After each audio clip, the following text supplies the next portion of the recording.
Coragem é agir com o coração, com as forças que vêm de dentro. Coragem e medo muitas vezes andam ali, né? Juntinhos. E às vezes a gente precisa de coragem até para abraçar o nosso medo. Hoje a gente vai agir com o coração e nós vamos muito além do esporte, com Cleiton Nascimento e Daniel Dias. Eu jamais imaginei que uma pessoa com deficiência pudesse se tornar um exemplo para pessoas sem deficiência. Não era uma realidade que a gente via. Não existe trabalho e tempo de palco que eu faça para eu saber que um dia eu vou envelhecer, vou encostar ali minha cabeça no travesseiro e dizer: eu fiz uma mãe brasileira da periferia brasileira feliz, com arte, com teatro, eu também vindo da periferia.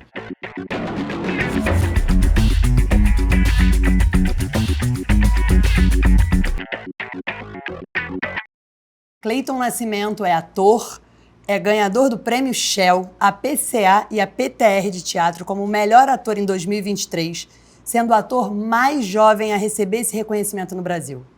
A peça Macacos, escrita e interpretada por ele, fez turnê nacional e internacional, por 11 países como Holanda, Rússia, Estados Unidos e México. Cleiton é mestre na Escola de Comunicações e Artes da USP, além de professor de graduação no Teatro Escola Célia Helena.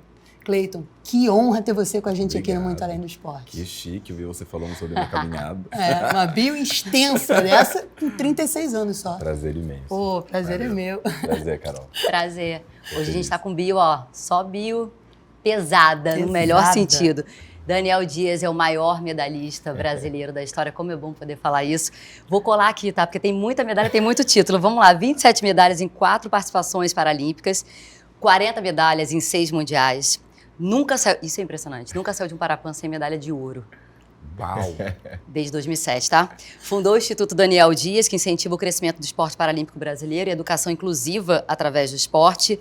Ganhador do Prêmio Laureus 3 vezes. É isso aí. Prazer, Daniel, te reencontrar depois de tanto tempo, muito Carol, bom. Maria, alegria estar com vocês. Cleiton, prazer conhecê-lo. Estou muito feliz, né, de estar aqui com vocês, a gente poder conversar. E, de fato, é um prêmio que eu tenho uma grande alegria. Para mim, é uma grande conquista. Mostra o que você representa para o esporte. Obrigado, obrigado.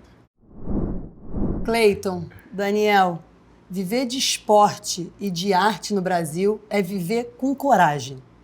O que fez vocês dois escolherem encarar essa vida com tanta coragem? Bom, posso começar, Cleiton? Me favor, permite? Já comecei falando, né? Tranquilo. Mas eu concordo plenamente, né? Eu lembro muito, né, da minha infância, eu sempre tive muito uma vontade de ser atleta. Isso foi sempre na minha vida, mas eu não conhecia esporte paralímpico, eu não sabia que existia esporte paralímpico. Mas eu sempre tive essa coragem, né, de ser atleta. E quando eu decido ser atleta, eu estou contando isso porque quando eu decido ser atleta, eu lembro que eu chego e falo para as pessoas: eu quero ser atleta porque eu conheci o esporte paralímpico. Você sabia que existe o esporte para pessoa com deficiência? As pessoas olhavam para mim e falam: não dá certo. Ser atleta no nosso país, esquece isso, esporte paralímpico, então nem se fala, nem eu sei o que é, né? E aquilo tentava desmotivar a gente, tentava realmente colocar um empecilho ali, e eu falava: eu quero fazer isso, né? Eu quero ser atleta. Então eu entendo justamente que é isso, né? Nós precisamos ter a coragem de assumir o protagonismo da nossa história, fazer acontecer. Isso não quer dizer que as coisas vão ser fáceis, mas sempre quando você entende isso, elas se tornam possíveis. É verdade. Nossa, muito interessante ouvir, porque em algum lugar a minha história é um pouco parecida no teatro. Porque eu venho do Jabaquara, que é uma periferia de São Paulo, e eu gostava de me comunicar, de escrever, Legal. Inventava livros, mas também não sabia que existia teatro. Não sabia que aquilo podia ser profissão. E aí uma vez eu vi uma peça com a professora e ela falou: gostou? Eu falei: gostei. Ela: isso pode ser profissão. E tornou minha profissão. Que exige super coragem, porque é a mesma coisa que ele dizia. As pessoas me diziam que não seria possível, ser ator não é possível, é difícil para ser ator. Não cresci vendo atores como eu na TV, por exemplo, então era uma luta muito própria.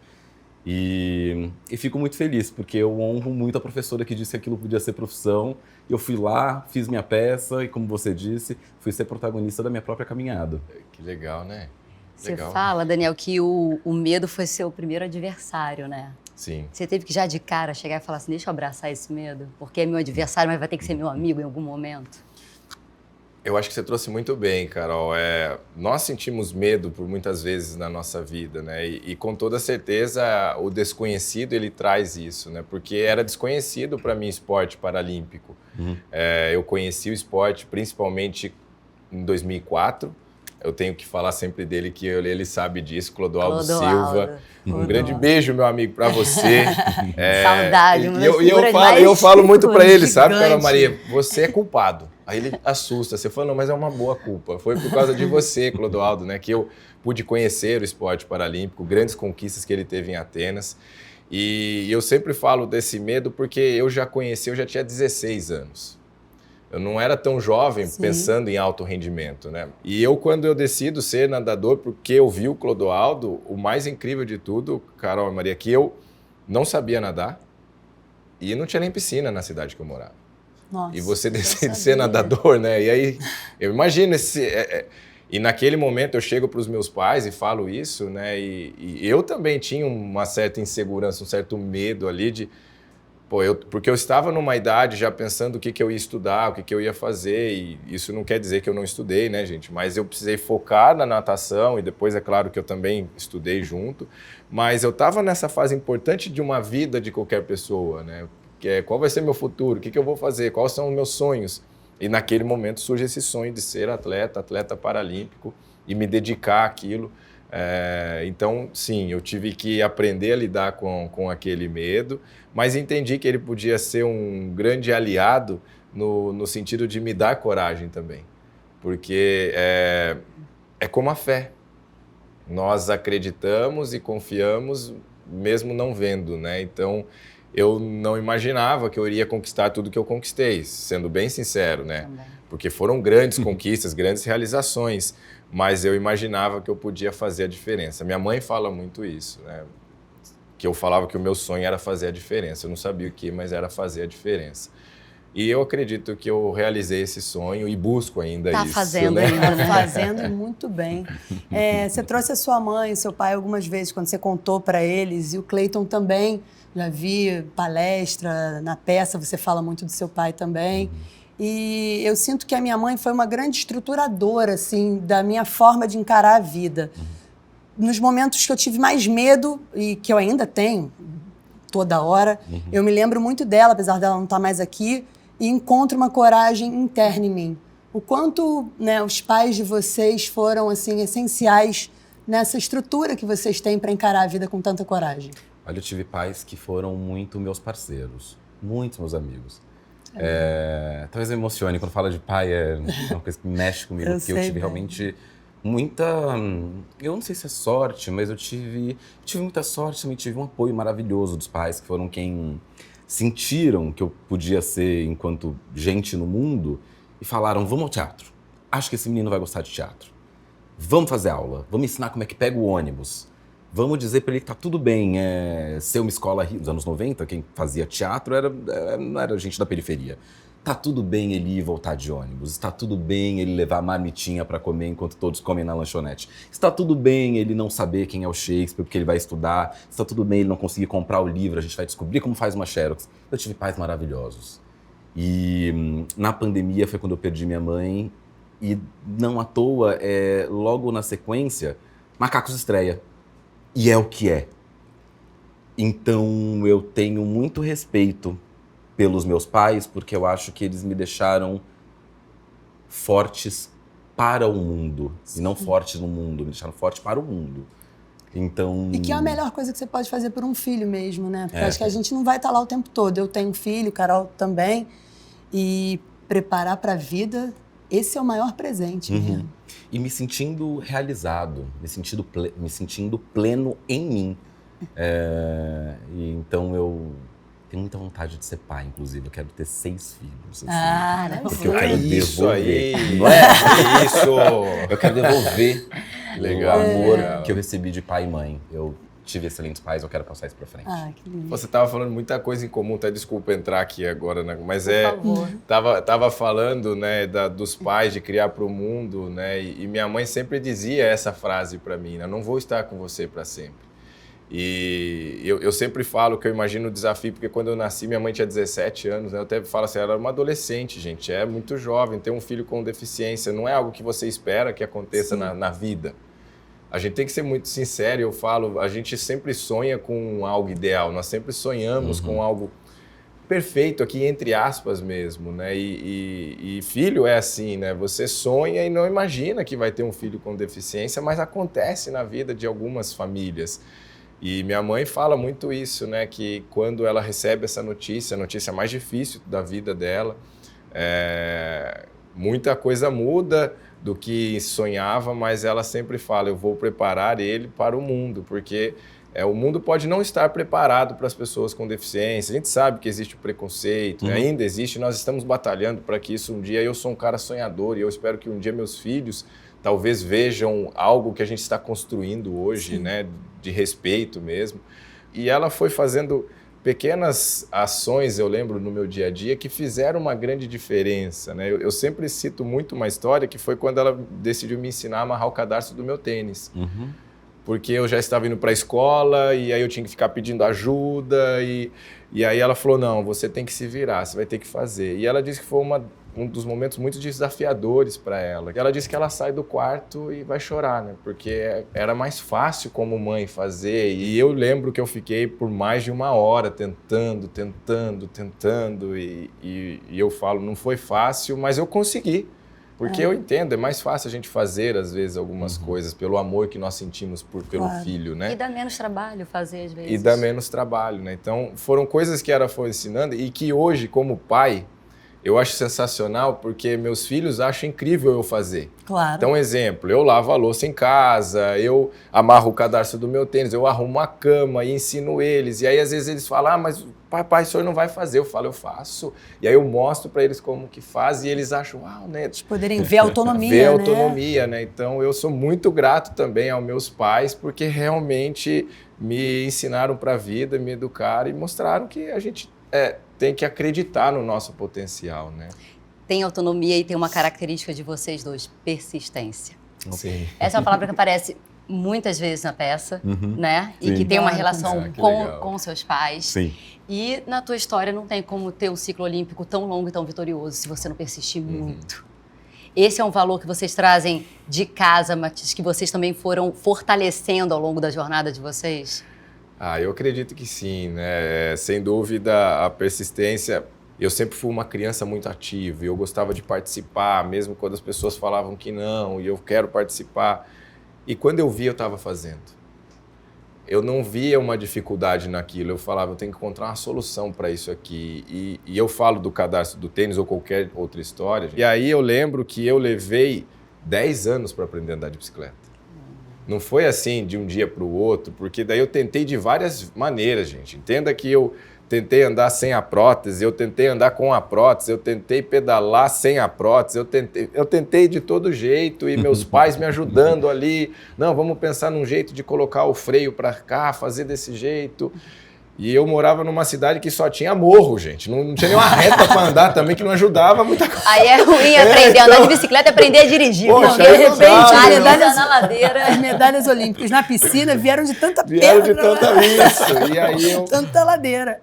Eu falo muito isso para os meus filhos, né? Essa minha história de aprender a andar de bicicleta, ela me ensinou, de fato, a ter constância na minha vida, a ser persistente.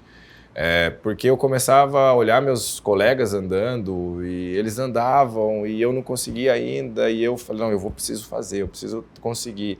E foi todo um processo na minha vida, né? Então, por muitas vezes na nossa vida, esse processo ele vai ser demorado, mas você que está aqui assistindo, não desista, acredite em você, né? Porque isso é importante, né? Apesar de ser difícil, é possível. Todos os momentos da nossa vida, eles não são fáceis. Sim.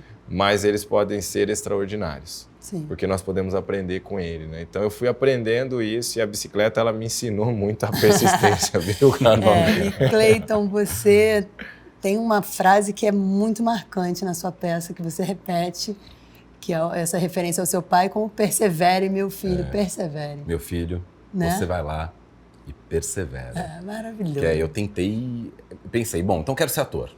Aí minha mãe, manicure, achou um lugar ali para fazer teatro, uma cliente falou para ela, não, leve ele nesse lugar, vai ser legal para ele. Minha mãe manicure falou, vou te levar, e vai ser legal, você vai gostar. Cheguei lá, era a escola do Raul Cortez, e da Lígia Cortez, do Célia Helena. Eu não sabia de nada, para mim fazer teatro era um lugar que eu ia brincar. E eu passei 9 anos da minha vida brincando. Quando eu eu tinha 8 anos, quando eu me dei conta que aquilo era profissão e eu queria seguir como ator, eu falei, acho que eu preciso ser bem formado. Porque é uma troca que eu vou ter com a sociedade. Eu vou ter um diploma, eu vou ter uma instituição, eu vou ter...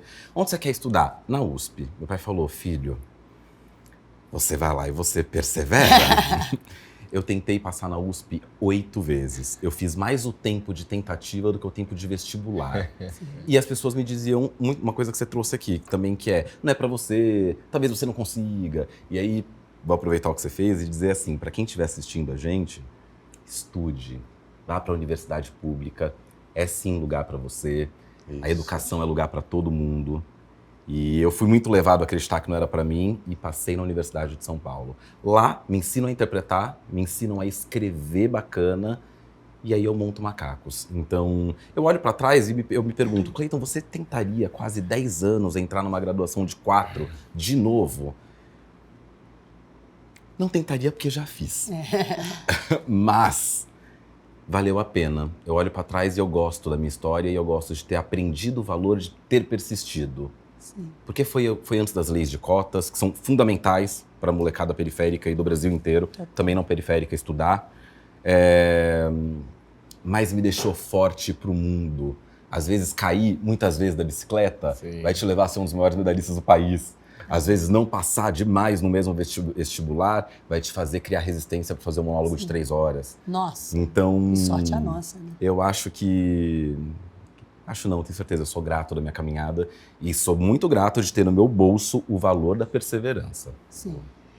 Cleiton, vamos falar da origem do nome da peça, porque tem uma relação com o esporte. É um episódio, na verdade, não é um episódio, um crime que aconteceu no, sim, esporte, que te marcou na Copa do Brasil 2014, um jogo entre Grêmio e Santos, em que o Aranha, na época goleiro do Santos, ele é chamado de macaco durante a partida, uhum, por vários momentos, né? E você estava lá no jogo ou você estava assistindo pela televisão? Eu morava na Universidade de São Paulo, no CRUSP, o Conjunto Residencial da Universidade de São Paulo. Cada um tem um quarto de 1,5 por 1,5. Eu tinha o meu quartinho ali. Cheguei da aula e a professora tinha acabado de nos provocar. Um artista tem que saber olhar o tempo e tem que saber se comunicar. Se souber escrever, maravilhoso. Eu fui andando dentro da USP, andei aqueles 10 minutos pensando, o artista tem que saber se comunicar, tem que saber olhar o seu tempo, ele tem que saber escrever, ele tem que saber. Aí eu liguei a TV e eu vejo o estádio inteiro, macaco, não à toa, esse é o exato início da peça. E você podia ver os rostos, né? Eu lembro da imagem, depois era muito fácil identificar todo mundo. Ninguém estava inibido, ninguém estava nada, eles estavam muito à vontade ali. Isso me mexeu muito, porque eu falei, ué, se é um crime... Como que as pessoas estão num lugar televisionado... Se sentem tão à vontade. Estão à vontade. Aí me deu o primeiro clique do artista, que é, isso é algum dever histórico. A história permitiu que essas pessoas estivessem xingando. Mas de onde? Calma, então onde nasceu o xingamento macacos? Não, eu tô indo na Universidade de São Paulo, eu vou estudar isso. Aí eu passaria os próximos 7 anos estudando a origem do xingamento. E o conhecimento, ele não é uma gaveta, o conhecimento ele é uma teia. Então você descobre uma informação que te leva a outra, e te leva a mais uma, e te leva a mais outra. E enquanto isso eu escrevi a peça. Um dia eu tomei um gole de coragem e escrevi pro Aranha. Falei, tô escrevendo uma peça, baseado no que te aconteceu, eu sinto muito. Amei ver o que você fez pela sua própria história e por esse país depois do acontecimento. Porque hoje em dia ele é um super teórico, ele é um, sim, cara que tem uma análise maravilhosa da sociedade. Me respondeu. Começou a travar uma relação comigo, uhum, de dizer, tô acompanhando a peça, quase veio assistir, eu tava no Rio, ele tava no Sul, não consegui. Então, sim, o esporte é realmente muito conectado com o nascimento do espetáculo Macacos. E digo mais, o esporte está me movimentando, porque muita gente foi assistir a peça, também do esporte, e falaram, por que você não estuda a história do futebol? Tem muito da relação de homens negros dentro dos campos até os dias de hoje. Então, tá aqui movimentando uma coisinha pro futuro. Sim, o esporte andou lado a lado comigo para o nascimento da peça Macacos. Olha, a gente está falando aqui da peça Macacos, que você fica em cena sozinho, uhum, muito tempo. E Daniel, na piscina você também ficou sozinho durante longos anos. Nesse momento que vocês dois estão em cena, sozinhos, vocês conversam com os seus medos? Eu decorei o barulho da cortina 1 segundo antes dela começar a abrir. Porque a cortina vai abrir, ela faz... Aquela hora todos os meus medos estão comigo. E eu tô na coxia e a pessoa diz, teatro lotado, tem 1.500 pessoas aqui. Pra ficar ouvindo o que eu tenho pra dizer da minha pesquisa, dá muito medo realmente. Mas ver o medo como mola propulsora. É sensacional falando isso aí, porque por mais que o esporte me ensinou que sozinho a gente não chega a lugar nenhum, mas que é preciso assumir o protagonismo da sua história, independente do que você faça, a natação ela é um esporte muito solitário. Sim. Eu até brinco que é assim, você decide correr, que eu tô correndo um pouquinho agora, né? Tô experimentando essa modalidade, é legal. Aí você encontra alguém, você começa a conversar e tudo, e aí não tem como fazer isso na natação. E quando você chega na borda da piscina, você não quer conversar mesmo, porque você precisa respirar e descansar para sair de novo. Então eu sabia que cor que era o azulejo, qual estava descolorido, qual estava quebrado, quanto azulejo tem a piscina, aonde que eu estava na piscina. Você passa a decorar aquilo. E aquele momento, de fato, é onde vem muitos questionamentos, muito medo de... e será que está dando certo isso aqui mesmo? Será que eu estou numa preparação certa? Será que... E ali é onde você tem que realmente ir controlando tudo isso. E aí tem coisas que eu falo, eu também já decorava, ou pelo menos eu já sabia, até o barulho da minha abraçada que estava certo, para eu poder executar com perfeição. Porque o que eu falo, nesses momentos de medo que senti, faça o básico. O básico bem feito. Né? Mas não se engane, o básico vem com muito trabalho. O teatro ensina um pouco isso também, que vai no simples, cara, vai no simples. Vai no básico, né? Uma vez me disseram assim, há 1 minuto de entrar em cena, a plateia toda aplaudiu. Eu falei, eita, alguma coisa tá fora da ordem. O que é? Aí Hoje eu nem vou entrar então, sei, já aplaudiu. Tá feito. Aí eu pensei, alguém está aqui e que legal. recebeu aplausos coletivos. Fernandona. Aí eu falei, hoje é uma noite que eu vou fazer muito especial. Aí foi a hora que eu me falei, vai no simples, cara, na hora de fazer nada especial. Legal. Faz o que você tem organizado no seu coração, que a chance de dar melhor é maior. Isso, e esse é crucial, né? No esporte a gente sabe, né? Eu já vi muitos atletas tentando inovar na hora que vai executar o principal, é o espetáculo ali, é onde você treinou, se dedicou anos para fazer aquilo. Você quer mudar agora, não é hora. E o esporte usa muito, né? Faz o arroz e feijão, faz o arroz e feijão, é isso, né? Tanto da minha mãe, no início da minha carreira, ela falava assim, seu problema é que você chega no treino, um dia você quer lançar a bola assim, um dia você quer lançar a bola assada, outro dia assim. Eu imagino ela te falando isso. Faz o básico. Aí eu, tá bom. Ela me treinou muitos anos. O arroz com feijão, essa frase é... Verdade. E que é uma delícia, né? Arroz tem dúvida. coisa melhor que arroz com feijão. Poxa, gente. Agora, por outro lado, o aplauso, ele é um estímulo para a coragem, porque você é aplaudido de pé com frequência no teatro. E você, eu lembro muito de 2007, muito moleque chegando, mas contando com Parapan no Rio de Janeiro, que é diferente, torcida inteira lá. E depois, que eu acho que foi o auge, Paralimpíadas do Brasil, assim, era uma comoção quando você estava competindo. Então, esse aplauso, a expectativa, a perspectiva de receber esse aplauso, ela vem te ajudando a ter coragem ali?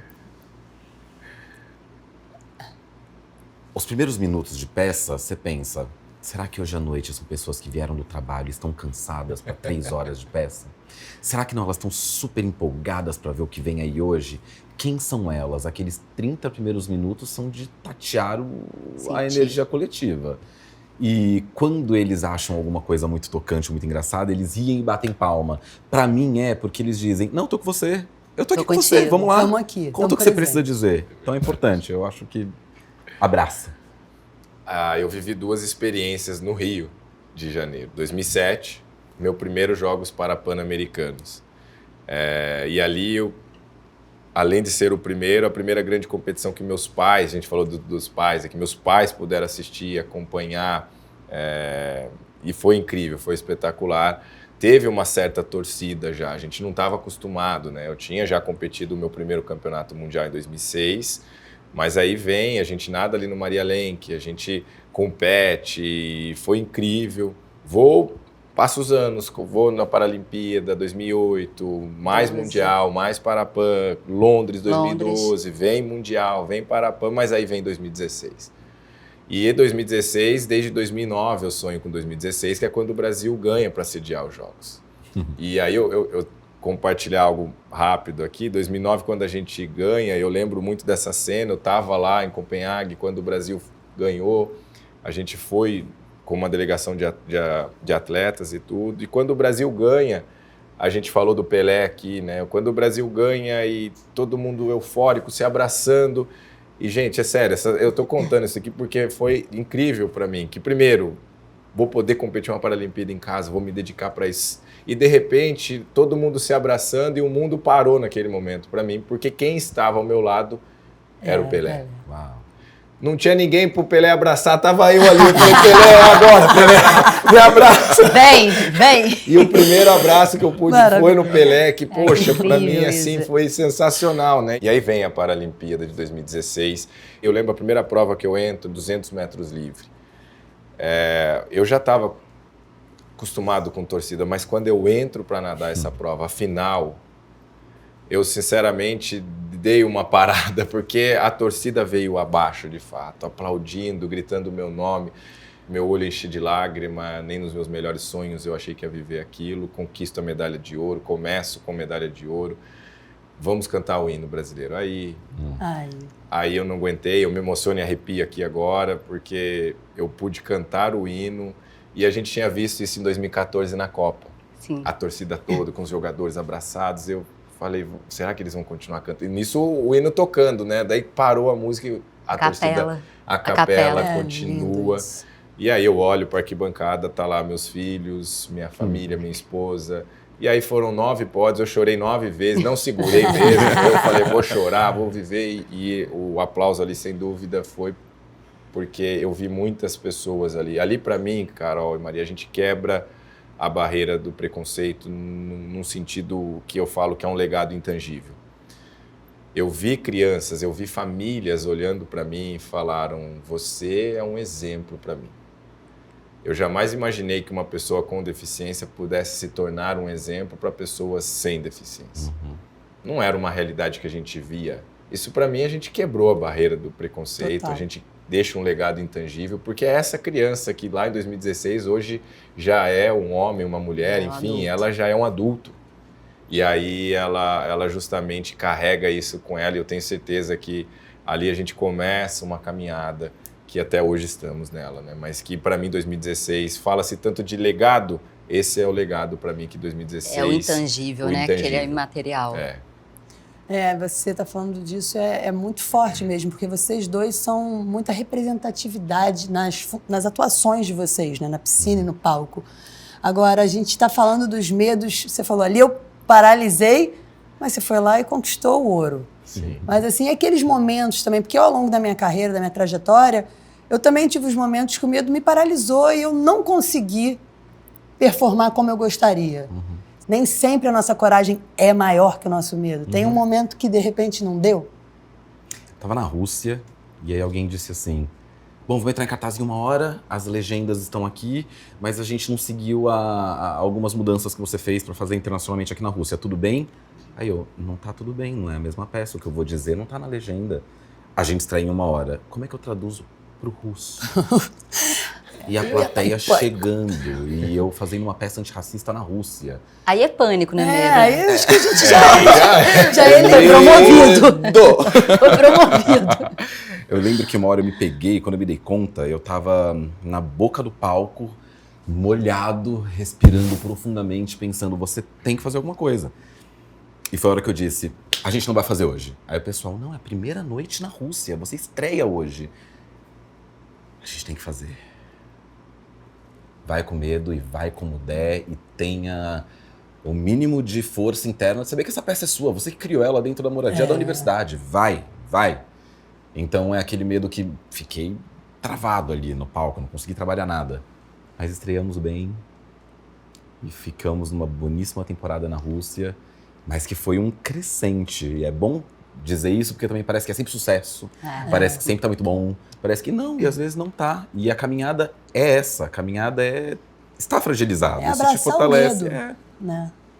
Isso é incrível, né? Porque pô, eu tenho, se eu somar campeonatos mundiais, para pan-americanos e Paralimpíada, dão 100 medalhas, né? Das 100 medalhas, 78 são de ouro. Então, Caraca. quando eu falo isso, Difícil, aí, parabéns, difícil.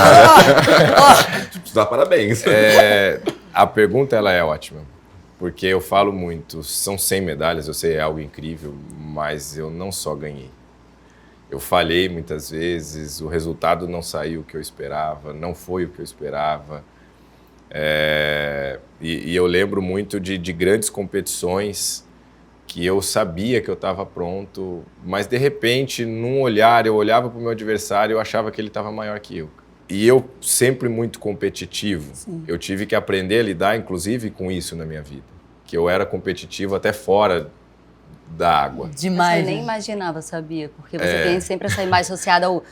sorrisão, Sim, sabe? sim. Então eu acho tive que imaginável, aprender então, a lidar com isso também, porque, calma, competição é só aqui, tudo bem, e eu fui crescendo. E quando acontecia isso, eu me culpava muito. Então, assim, se eu posso dizer algo que eu aprendi, foi lidar com tudo isso, a gente vai falhar, a gente vai cair, nós vamos ter os erros, mas calma. Calma com você, calma no processo. Deixe o processo mais leve, então sorria e faça o padrão, faça com excelência, faça o seu melhor, e aí você vai na crescente, né? Então, o que eu aprendi muito é porque eu nadava muitas provas, então, Sim. por muitas vezes a minha primeira prova, ela era péssima, não saiu o que eu esperava, mas eu tinha mais 5 provas e eu não podia permitir aquele resultado de destruir uma competição inteira. Então, não permita que um dia ruim estrague o seu processo, né? Não permita que um dia difícil te prejudique na sua caminhada para a sua medalha de ouro, né? Para a medalha de ouro. Então, eu fui aprendendo isso, a lidar com isso, mas a gente falha por algumas vezes, né? Que interessante te ouvir, porque eu penso a mesma coisa, que o primeiro dia de peça não é o mais legal, o dia da estreia, mas o segundo vai ser bom, e o terceiro você vai ver. O quarto, então, sabe? Exatamente o que você trouxe. Cuidado pro primeiro dia, não mexer na sua temporada toda. Amanhã é um novo dia. Tudo bem, hoje a gente dorme um pouquinho mais chateado, mas amanhã eu vou dormir tão feliz, sabe? E assim a temporada se faz. Eu vou lembrar Muito disso bom. aí em alguns momentos. Mas eu ia perguntar para vocês se existe um medo que ele gera uma preocupação, e eu tô falando pelo papel e pelo o quão vocês são provocativos também. Eu estava falando com o Daniel mais cedo, uma preocupação clara e que eu acho que também é um medo que você tem hoje em relação à lei do incentivo ao esporte. Sim.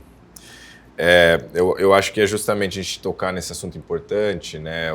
E hoje a lei de incentivo ao esporte, ela corre o risco de acabar.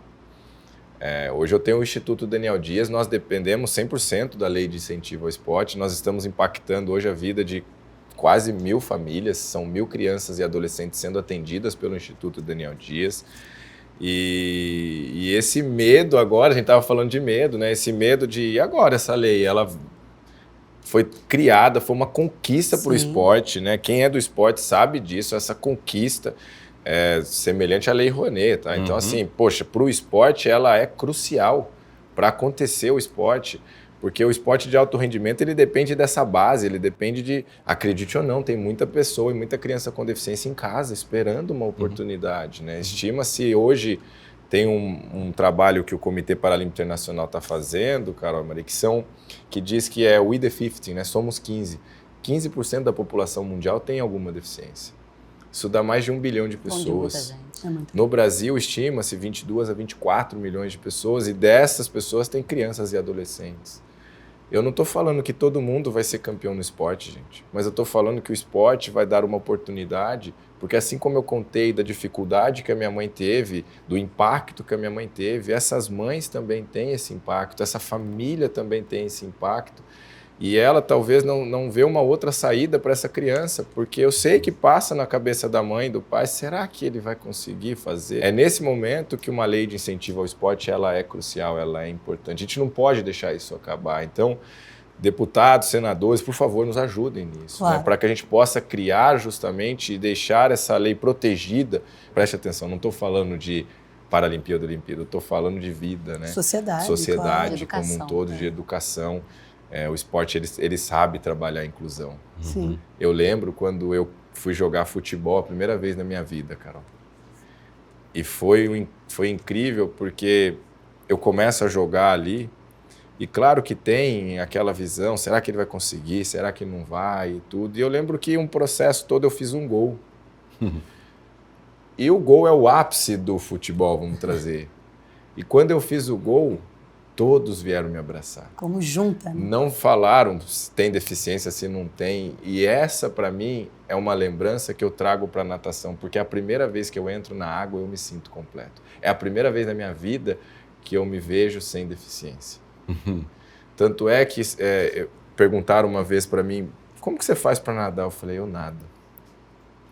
Eu nunca me vi sem braço, sem perna. Eu imagino que eu estou dando abraçada, eu tenho as mãos e as pernas e eu nado, porque na água eu sou completo. E eu falei, eu preciso contribuir de alguma maneira. É onde o Instituto nasce, nesse desejo de ver crianças e adolescentes tendo essa mesma sensação que eu tive na água. Ontem eu estava vendo um relato, por 16 anos uma menina do Instituto ouviu pelos médicos e por outras pessoas que ela não ia movimentar a perna.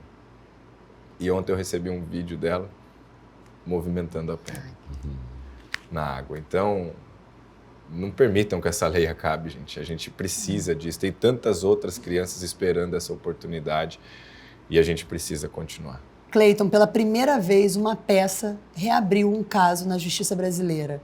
Né? Você foi convidado pelo Barroso, pela Carmen Lúcia, para ir ao Congresso. Conta pra gente.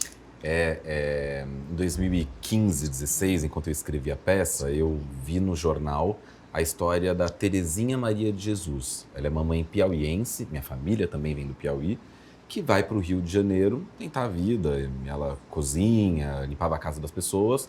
E o filho dela, aos 9 anos, foi assassinado na porta de casa pelo Estado. Eu li, foi uma matéria que foi bastante intensa na época, eu li, ficava olhando aquela mãe, aí fui ler enquanto eu escrevia a peça. Depois eu vi uma outra matéria e ela estava sozinha na frente do Tribunal de Justiça com uma cartolina pedindo apoio para a história do filho, pedindo justiça. Eu achei aquela imagem tão marcante, onde vai a força de uma mãe. Sim. Ela fez uma cartolina e foi lá ficar parada pedindo ajuda. Eu falei, poxa, o que eu posso fazer aqui na moradia universitária? Vou interpretar essa mulher. Eu vou ser essa mãe, vou contar a história do filho, mas é um monólogo. Eu vou me virar, vou fazer alguma coisa. Acabou que se tornou uma das cenas mais emblemáticas do espetáculo, a hora que ela conversa com o filho. E um dia acaba a peça, quando a cortina tá fechando, um advogado rompe, essa cortina entra, e a gente fica meio assim, quem é você? E ele diz, eu sou um advogado, tudo que eu vi aqui essa noite me tocou, e eu vou ajudar essa mãe. Juntou a luta da mãe, o trabalho de um artista e o conhecimento técnico de um advogado, e se tornou, pela primeira vez, um caso reaberto na justiça brasileira por uma peça de teatro. Outras peças na Itália já fizeram isso e na Inglaterra uma peça de teatro já conseguiu reabrir um caso. No Brasil é a primeira vez que isso acontece. Então, todos aqueles que foram acusados de terem assassinado o filho da Terezinha voltarão a julgamento. Então, essa mulher retomou 20 anos de saúde, de brilho. E aí, devido a isso ter acontecido, me levaram ao STF. Doutora Flávia Carvalho, que é uma juíza negra dentro do STF, a Carmen Lúcia, o ministro Barroso, eles me convidam para ir a Brasília fazer uma fala mostrando como que o espetáculo Macacos fez isso, como que surgiu essa peça. E também eu escrevi e apresentei um programa chamado Falas Negras, em que eu apresento outra pesquisa, que 83% das pessoas que são presas por reconhecimento facial ou fotográfico, ou seja, roubaram meu celular e eu fui à delegacia. Aí abrem um livro para você e diz, olha aqui, vê se você acha esse rosto. Aí você olha e fala, nossa, foi esse cara. De 100% de todas as pessoas presas, 83% estão lá injustamente e são homens negros. Isso é uma pesquisa que não é o Cleiton que achou. É o Condege, é uma instituição seríssima brasileira que mostrou esses números. Eu criei Falas Negras a partir disso. A ministra Carmen Lúcia, ela disse, o que você fez em Macacos, o que você fez em Falas Negras, você está revelando para a nação números que nós precisamos ter conhecimentos e lutar contra esses números. Vem aqui, até Brasília, até o Supremo, e faça uma palestra falando pra gente como foi esse processo. E eu fiquei muito honrado, porque eu lembro de ter comentado, Terezinha podia estar aqui comigo, né? Aí falaram, ela é a próxima, que vai conversar direto com a ministra. Eu, poxa vida. Então agora a gente vai começar a pensar também como extinguir reconhecimento fotográfico, como ajudar essa mãe, porque a Terezinha atualmente ela representa muitas mães que perdem os seus filhos e tudo que resta são as cartolinas e a força de vontade interna dessas mães. Mães que perdem filhos para o Estado, elas têm, durante 7 anos de pesquisa que eu fiz para escrever Macacos, elas têm 3 perspectivas de vida. Ou elas abandonam tudo, eu abri meu mercadinho, eu tenho meu cabeleireiro e eu entrei na faculdade. Elas abandonam o sonho. Outra elas começam a investigar a morte do filho, porque uma vez que o Estado tira, o próprio Estado fecha o caso. Elas começam a investigar a morte do filho, ou muitas vezes, numericamente, isso é porcentagem de mães que eu conheci e conversei, elas morrem pouquíssimos tempos depois, porque não aguentam a mudança que aconteceu na vida delas. Então, quando eu vou montar uma peça como Macacos, eu faço questão de que seja um respiro de tranquilidade e de acolhimento para Terezinha. Porque, veja, a gente conseguiu uma turnê mundial. Então eu falei, Terezinha, vamos viajar o mundo comigo? Mentira! Nós vamos para a Itália? A primeira pergunta dela, o sonho da Terezinha é conhecer a Itália. Vamos, Terezinha, vamos passar por lá. Não acredito. Acabou que a gente não conseguiu fazer. Mas foi a Portugal, foi a Rússia, foi ao México. E ela atualmente está olhando para mim dizendo, eu tô feliz, sabia? Não existe trabalho e tempo de palco que eu faça para eu saber que um dia eu vou envelhecer, vou encostar ali minha cabeça no travesseiro e dizer eu fiz uma mãe brasileira da periferia brasileira feliz, com arte, com teatro, eu também vindo da periferia. E como o assunto que a gente está falando é lei, é muito importante também dizer que foram as leis públicas de teatro da cidade de São Paulo que me levam a criar Macacos, que me possibilitam a levar Macacos para os palcos. As leis públicas de teatro e de levantamento artístico, de música, de literatura, de interpretação, Lei Rouanet, o edital Zé Renato, são editais que tem o PROAC, tem a Lei Paulo Gustavo, são editais seríssimos. Não existe essa ideia de estar mamando na teta de um edital público, justamente porque existe um método de comprovação daqueles gastos. Depois que eu fiz Macacos, eu não consegui comprovar num orçamento como eu distribuí essa verba, eu tenho que devolver toda essa verba. Ela é de profunda responsabilidade para com os artistas, educadores, criadores, com as suas obras. Não fosse o edital Zé Renato da cidade de São Paulo, eu não teria conseguido estrear Macacos, que hoje está nos livros didáticos. Então a gente precisa ter muito cuidado na hora que a gente vai criticar a presença de um edital, porque muitas vezes é ele que vai levar arte, cultura, conhecimento, entretenimento para o povo, esporte. E a lei de incentivo é a mesma coisa. Você tem, é o que eu falo assim, se você comprar uma caneta, você tem que justificar isso. Exato. E se não justificar por uma caneta, você tem que devolver tudo. Então, eu também concordo, é muito sério e a gente precisa ser sério mesmo para que realmente dinheiro tenha público. Credibilidade. É dinheiro público, é dinheiro do povo. E seja visto como sério. E se, por exemplo, depois, ali na comprovação, se eles entenderem que não foi bem gasto ou que o valor pedido não é fidedigno ou algo do tipo, você não recebe a verba. É isso. Então, nós estamos falando de editais que levam possibilidades vitais para o povo. Eu tenho a maior alegria de dizer que esse edital fez com que uma lei fosse reaberta no Brasil. Fez com que as mães de maio, que lutam muitas vezes fazendo performances em praças públicas, são mães que perderam os filhos também para o Estado no mês de maio de 2006, se eu não me engano. Eu possibilito que essas mães vão aos palcos e eu possa pagar cachê para essas mães. Cachê que vem de onde? Da arte, do teatro. Então, as leis de incentivo, elas possibilitam que o filho da manicure e do pedreiro se torne artista e viaje o mundo. Que você se torne um profissional do esporte que traga tanto orgulho e tantos números maravilhosos para o nosso povo brasileiro. As leis, muitas vezes, de incentivo vai possibilitar com que o povo possa sonhar com possibilidades isso, eu acho que eles nunca tiveram. Isso é sensacional porque é uma criança e uma família que talvez não teria condições de fazer um teatro ou não teria condições de fazer uma natação. A gente precisa entender que a natação é um esporte caro também. Sim. E hoje a criança no Instituto Daniel Dias, um exemplo, ela nada de graça, graças a uma lei de incentivo. Então, precisa entender, né? Ainda bem que, olha que coisa, que conexão que a gente está fazendo aqui e entender a grandiosidade disso aí, né? Porque realmente a gente precisa fazer um projeto sério e comprovar de fato que eu vou gastar tudo aquilo e que aquilo está sendo bem gasto, porque eu estou atendendo a criança, estou dando para ela realmente uma oportunidade para que ela possa falar. E a gente vê relatos também de mães ali que jamais imaginavam que o filho ia conseguir. Tanto é que a gente, às vezes, abre as inscrições do projeto, as mães ligam e falam, isso é pegadinha? Não é golpe? É verdade? É verdade? Ele vai fazer de graça? Vocês vão dar uniforme? Vocês vão dar uma sunga para o meu filho? Uma touca, um óculos, um lanche depois do... Não.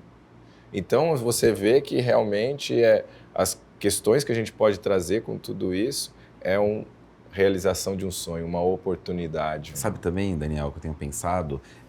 Eu acho que o mundo... Estava lendo uma matéria hoje de uma socióloga dizendo que a atual contemporaneidade não está mais entendendo o que é metáfora, o que é poesia, o que é esperança, o que é sonho. Não tem esse recurso, não tem nem esse mais repertório. O recurso, porque o mundo está ficando muito... você tem que entregar, tem que entregar até às 10, depois das 10, você tem que falar outra trabalho, depois você tem que sentar com a cara boa. A gente está perdendo a possibilidade da leveza e da criação e da metáfora. E aproveitar um programa desse que a gente está com duas figuras que são enormes símbolos para o nosso país, para dizer para o povo que muitas vezes as leis de incentivo é para permitir, para possibilitar com que o povo seja incentivado, com que o povo sonhe. Em quê? Em ser a Lady Macbeth no palco. Ela pode ser se ela quiser. Com que certeza. O cara seja o Hamlet, que a garota seja o Romeu e o garoto a Julieta. No teatro pode estar tudo bem. Então, às vezes, a gente conversar aqui entre nós para dizer que, às vezes, pela falta de informação, talvez, o povo, que é o mais aliado e é o público-alvo dos editais, muitas vezes se vê contra ou se coloca contra a uma organização pública que está a favor dele. É isso. O edital possibilitou, repito, o filho da manicure e do pedreiro ir fazer teatro e viajar ao mundo. As leis públicas. Se posso complementar um pouquinho mais, né? Eu acabei estudando gestão pública para aprender justamente por causa do meu instituto. Eu falei, excelente. Existe edital, existe lei de incentivo, e não só a lei federal, mas existem municipais, existem estaduais que você pode conseguir o recurso e fazer isso acontecer, né? Então, se você aprender e fizer corretamente, você vai conseguir. E o direito ao lazer, o direito ao esporte, ao entretenimento, é uma questão filosófica. O corpo, o cérebro humano é mais saudável se essa pessoa tem acesso ao lazer e ao entretenimento. O direito ao ócio. O que você está fazendo? Um grande nada. Que bom. Bom, é verdade, Né? Mas o tempo, como ele é distribuído, às vezes não permite. Isso. E sabemos exatamente quem são os corpos que não têm esse direito. Que não têm o direito ao ócio, ao lazer, ao entretenimento. Então, é fundamental que a gente tenha apoios públicos. Eu vou programar para levar as crianças do Instituto a assistir sua peça. Olha que legal, lá hein? esperando todos Vai ser eles. legal isso aí, hein? Todos os encontros que acontecem. E vocês voltam para ver a peça. Com certeza. Olha lá, Combinado, vamos hein? lá, vamos fazer isso Combinado. acontecer. Existe um comportamento, na verdade, vários comportamentos que prejudicam a participação social. Isso agora tem um nome, né, Daniel? E é uma das lutas que você vem defendendo. Exatamente, né? Hoje eu digo que é a atitude de cada um, né? As barreiras as atitudinais. barreiras atitudinais. Então, você começa a pegar isso, Carol, faz total sentido. Eu sempre falo o seguinte, as pessoas às vezes me levam para conhecer lugares, eu vou para algumas empresas que seja, e aí falam, pô, olha isso aqui, a gente colocou um piso tátil, nós fizemos uma porta ampla, olha, mas e a atitude da empresa? E a atitude de cada um? Será que a gente, de fato, está realmente tendo duas palavrinhas que, para mim, são cruciais na luta contra o preconceito? E não só da pessoa com deficiência, do preconceito. Amor e respeito. São 36 anos com deficiência, eu conheço o olhar preconceituoso E eu sei que existe ainda. Quantas pessoas já chegaram para mim e, pô, que legal, que atleta incrível, mas eu tô olhando no olhar dela que a atitude dela não é isso que ela realmente acredita, o que ela... E eu já vi casos de mães, a criança quer conversar comigo, a criança não tem preconceito nenhum e a mãe totalmente com preconceito, o pai, e aí a atitude vai fazer uma diferença, gente. Nós precisamos entender isso e realmente fazer a criança viver a diferença, entender que não somos iguais. E eu falo que meus filhos têm um privilégio de conviver comigo pelo fato de quando eles olham alguém diferente, eles não estão nem aí, sabe? No bom sentido, as atitudes deles são de abraçar, brincar. E até esses dias eu fiz uma postagem nas minhas redes sociais do meu filho, do meio, Daniel, brincando com uma criança com deficiência. E ele, no final, eu fiz uma pergunta para ele no carro, a gente estava, eu falei, e aí, filho?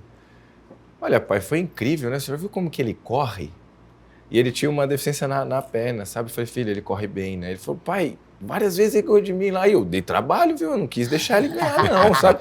Então, você vê que é a atitude que faz uma grande diferença, né? Então, às vezes a gente quer, de fato, que a gente tenha uma rampa de acesso, mas a rampa de acesso tem que estar aqui no coração, gente. E eu tento hoje transmitir isso nas minhas palestras, para os meus filhos, para que a gente possa vencer essa barreira do preconceito. Por enquanto, nós estamos na construção. Mas eu volto a falar, eu sou um sonhador e acredito que um dia a gente possa, de fato, não falar mais sobre isso. Mas por enquanto a gente fala, a gente luta e a gente vai vencer, eu acredito nisso. Você sabe que você falando sobre isso me lembrou do Abdias do Nascimento, né? Que ele foi um teórico brasileiro importantíssimo, foi o primeiro senador negro do Brasil. Ele criou uma coisa chamada Teatro do Sentenciado, que é quando presidiários faziam peças de teatro contando o que aconteceu, qual foi o caso dele. E graças ao Teatro do Sentenciado, muitos casos foram reavaliados e muitas pessoas injustamente presas saíram. E ele dizia isso, ele tem um livro chamado Genocídio do Negro Brasileiro, Processos de um Racismo Mascarado. E o que ele diz é que o Brasil se desloca de outras nações porque o preconceito não está exatamente na fala, mas está no olhar. É isso. Então, eu sei o olhar que olha pra mim e diz, ele é perigoso. E eu, imagina, eu tô aqui achando essa árvore linda, sabe? Ou quando você chega na loja, a 5 minutos de fechar, a pessoa tá em choque, porque eu sei, eu sempre pergunto pros amigos, você sabe o que é o olhar? Ah, eu não sei se eu sou branco, eu não sei se eu sou negro. Você sabe qual que é o olhar quando a loja tá fechando e você chega pra fazer uma última compra rapidinho? Não sei do que você tá falando, você não é negro. Que tem esse lugar do mascaramento. Mas tem uma coisa que você trouxe hoje, que eu queria dizer lá atrás também, que é... Eu achei muito bacana quando você falou, e aí quando eu ganhei, as pessoas me abraçavam e já tinha esquecido que tinha deficiência ou não. E eu sinto muitas vezes isso, que é o sujeito perigoso quando tá andando 11h30 na calçada, só que eu sinto um orgulho do povo quando eles veem aquele carinha de bermudinha fazendo a peça, falando várias coisas que estudou. Eu sinto um orgulho, eu consigo sentir o prazer do povo brasileiro e o acolhimento. Aí eu falo, poxa vida, me recuso ser o sujeito perigoso. Isso. Eu quero ser o sujeito que teve coragem de fazer o monólogo, que desenvolveu habilidades físicas para ficar ali 3 horas, dentre outras coisas.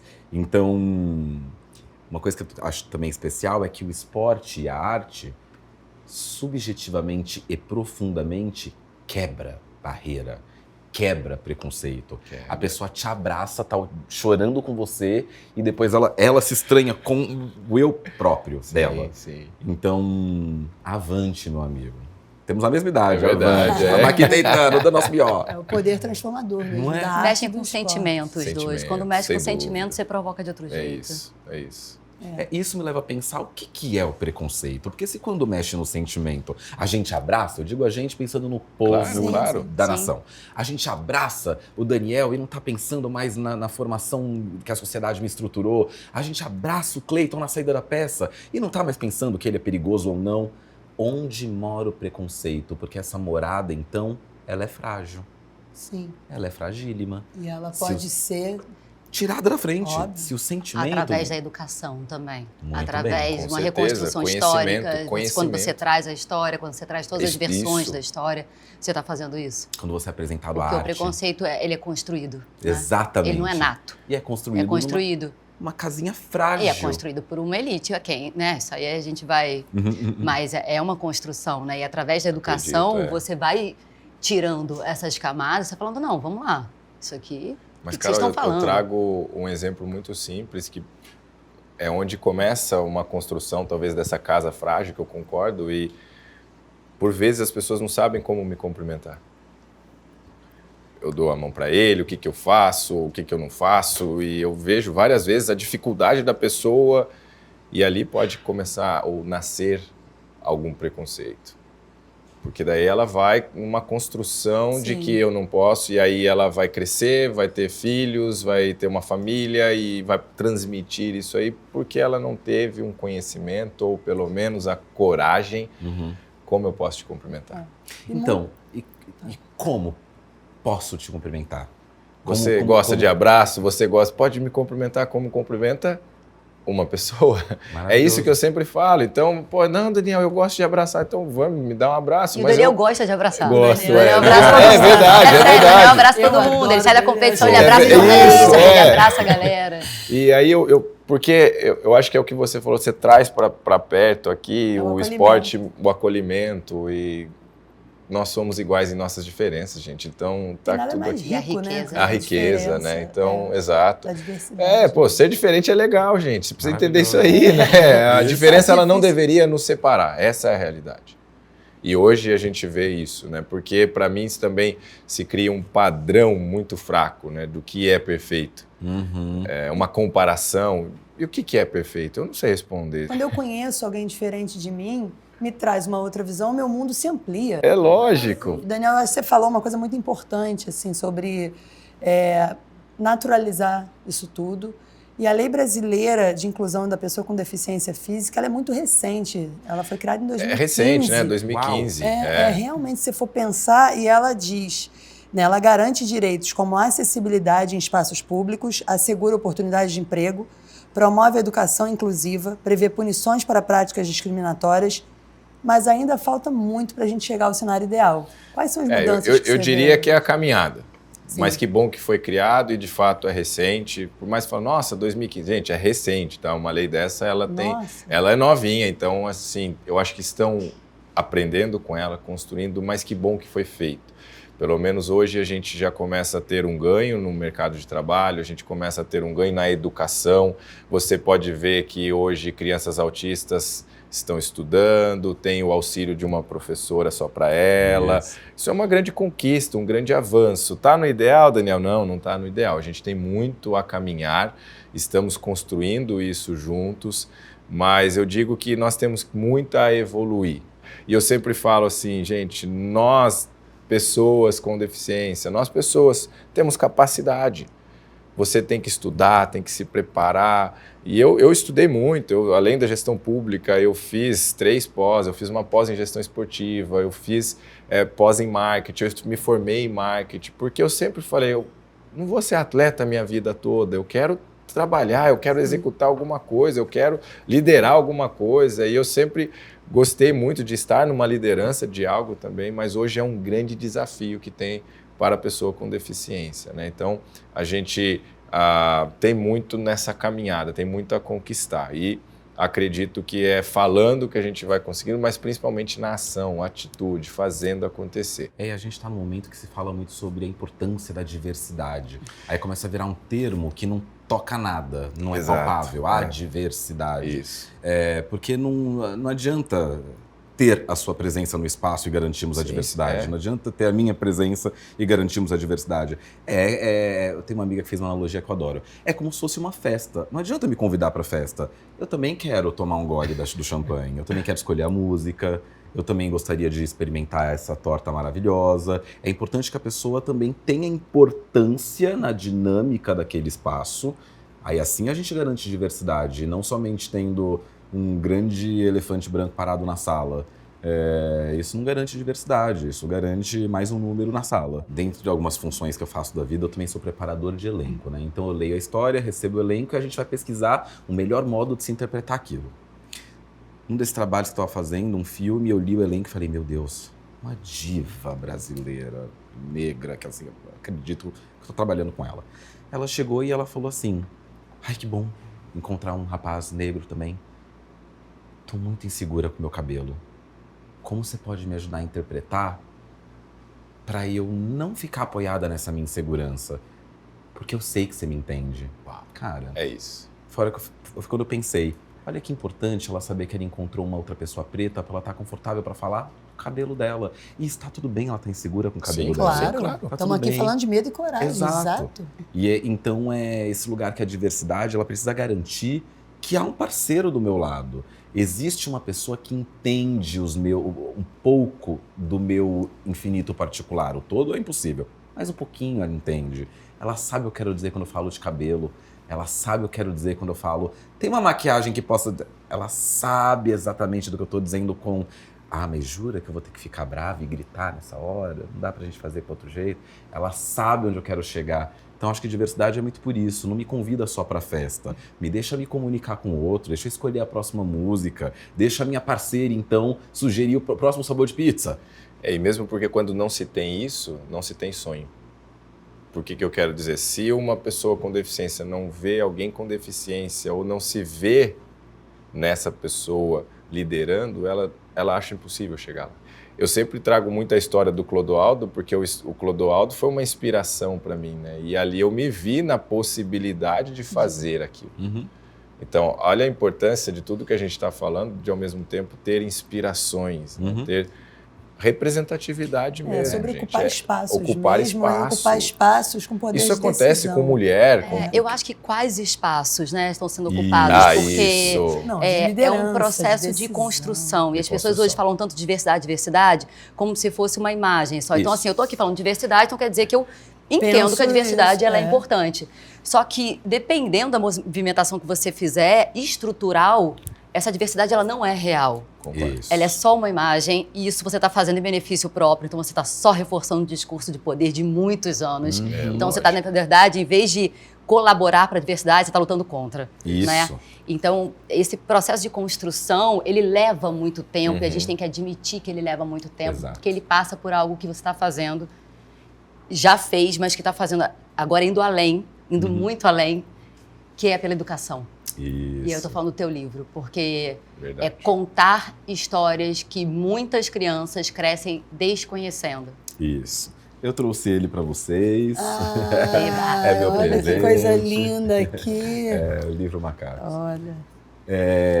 Pois é, Macacos entrou no livro didático justamente porque o que eu apresento aí é um estudo, realmente é uma pesquisa, e quando você faz pesquisa, você é ensinado a fazer pesquisa. Então tem as fontes primárias, terciárias, secundárias, que elas mostram a seriedade daquele dado que você tem. Sim. Então o que eu trago aí dentro é uma pesquisa que eu transformo em cena, que conta a história, reconta a história do Brasil pelo olhar negro, porque é muito comum ouvir as pessoas dizendo da queridíssima Princesa Isabel.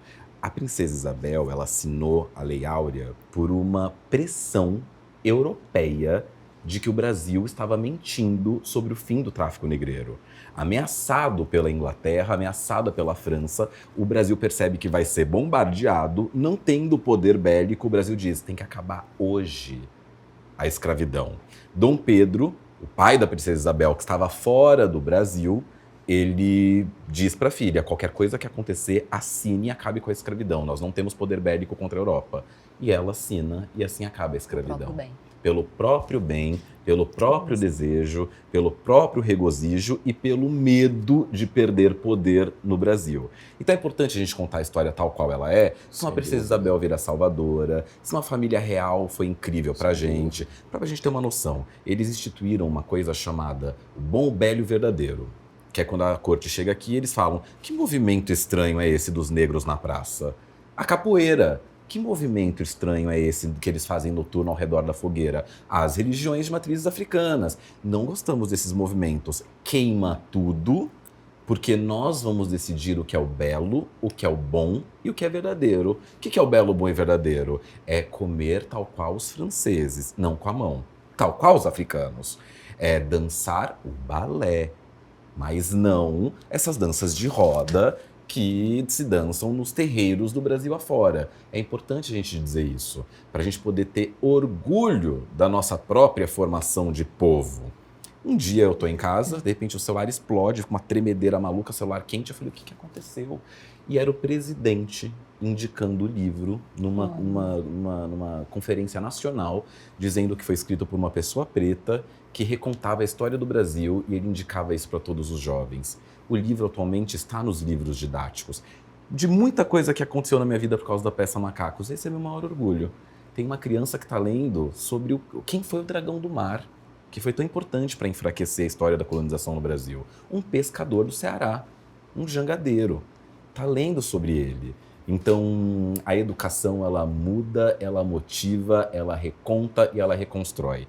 Principalmente num país que a sua primeira lei de educação é tardia. Se a colonização começa em 1500, a primeira lei de educação no Brasil é de 1827, 327 anos depois da chegada. E essa lei dizia, a primeira lei de educação dizia, que as disciplinas seriam separadas pela população.